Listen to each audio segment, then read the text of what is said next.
ഒരു ഷേപ്പും ഇല്ലാത്ത ഈ ഐബ്രോസിനെ വാക്സിംഗ് സ്ട്രിപ്പ് യൂസ് ചെയ്ത് ഷേപ്പാക്കാം. പാർലറിൽ പോകാതെ വീട്ടിൽ തന്നെ ചെയ്യാം. അതിന് ഫസ്റ്റ് തന്നെ ഒരു വാക്സിംഗ് സ്ട്രിപ്പ് എടുത്തിട്ട് ഇതുപോലെ പീസസ് ആക്കി എടുക്കാം. മാക്സിമം പോയാൽ ഒരു 4-5 പീസസേ വേണ്ടി വരുള്ളൂ. ഇനി നിങ്ങൾക്ക് വേണ്ട ഷേപ്പിനനുസരിച്ച് നിങ്ങളുടെ ഐബ്രോസ് ഒന്ന് ഔട്ട്ലൈൻ ചെയ്ത് കൊടുക്കാം. For most of the people 2 ഐബ്രോസിന്റെ ഷേപ്പും കുറച്ച് വ്യത്യാസം ഉണ്ടാവും. എൻ്റെത് തന്നെ റൈറ്റ് ഐബ്രോസിന്റെ മേലത്തെ പോർഷനിൽ കുറച്ച് ഹെയർ കുറവുള്ളത് പോലെയാണ് തോന്നുന്നത്.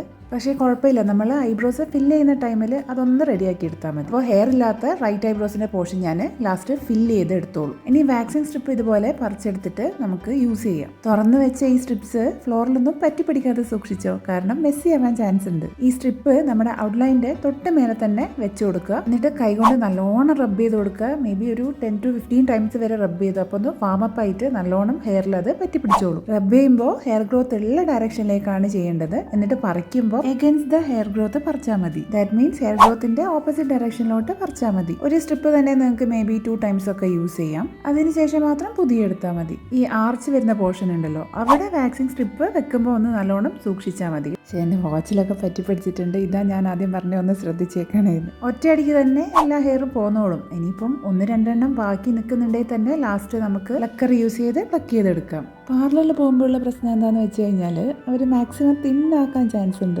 അപ്പോൾ ഇങ്ങനെ നമ്മൾ തന്നെ ചെയ്യുമ്പോൾ അതിൻ്റെ ഒരു പ്രശ്നമില്ലല്ലോ. ഇനിയിപ്പോൾ തിൻ ഐബ്രോസ് ആണ് നിങ്ങൾക്ക് താല്പര്യമെങ്കിൽ അതിനനുസരിച്ച് ഔട്ട്ലൈൻ ചെയ്ത് കൊടുത്താൽ മതി. എൻ്റെ കേസിൽ റൈറ്റ് ഐബ്രോസ് തിന്നാണല്ലോ കുറച്ചുകൂടെ. അപ്പോൾ ഞാൻ ലെഫ്റ്റ് ഐബ്രോസ് കൂടി അതിൻ്റെ ഒരു വിഡ്ത്തിൽ എടുത്തു കഴിഞ്ഞാൽ എനിക്ക് തിൻ ഐബ്രോസ് കിട്ടും. പക്ഷേ എനിക്കത് താല്പര്യമില്ലാത്തതുകൊണ്ടാണ് ഞാൻ ഇതുപോലെ ചെയ്യുന്നത്. പിന്നെ ഇങ്ങനെ പറിച്ചെടുക്കുമ്പോൾ അങ്ങനെ വേദനയൊന്നും ഇല്ല കേട്ടോ.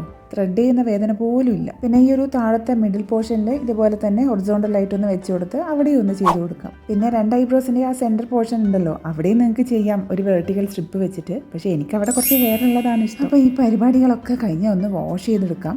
അത് പോകാൻ കുറച്ച് പാടുണ്ടാവും, കുഴപ്പമില്ല, വേർത്തിട്ടാണ്. അപ്പോൾ അത് കഴിഞ്ഞിട്ട് എന്തെങ്കിലും ഒരു റിമൈനിങ് ആയിട്ട് ഹെയർ നിങ്ങൾ കാണുന്നുണ്ട് ഇതുപോലെ പ്ലക്ക് ചെയ്തെടുത്താൽ മതി. സംഭവം സിമ്പിളാണ്. ഞാനിപ്പോൾ ഇങ്ങനെ കാണിക്കുന്നത് കൊണ്ടാണ് ഇങ്ങനെ ഡീറ്റെയിൽ ആയിട്ട് പറയുന്നത്. വേഗം കഴിയും, ഒരു 5 മിനിറ്റ്സ് മതി മാക്സിമം. ഇതാ ഞാനൊന്ന് ഫില്ല് ചെയ്തിട്ട് എങ്ങനെയുണ്ടാവാമെന്നൊന്ന് കാണിക്കുന്നുണ്ട്. എൻ്റെ റൈറ്റ് ഐബ്രോസ് ഞാൻ വൃത്തിക്ക് ഫില്ല് ചെയ്തിട്ടുണ്ട്. അപ്പം ആ ലെഫ്റ്റ് ഐബ്രോൻ്റെ ആ വിഡ്ത്ത് പോലെ തന്നെ വന്നിട്ടുണ്ട്. അപ്പോൾ എങ്ങനെയുണ്ട്, സെറ്റായില്ലേ? അപ്പോൾ നെക്സ്റ്റ് വീഡിയോ കാണുന്നവരെ ടാറ്റ.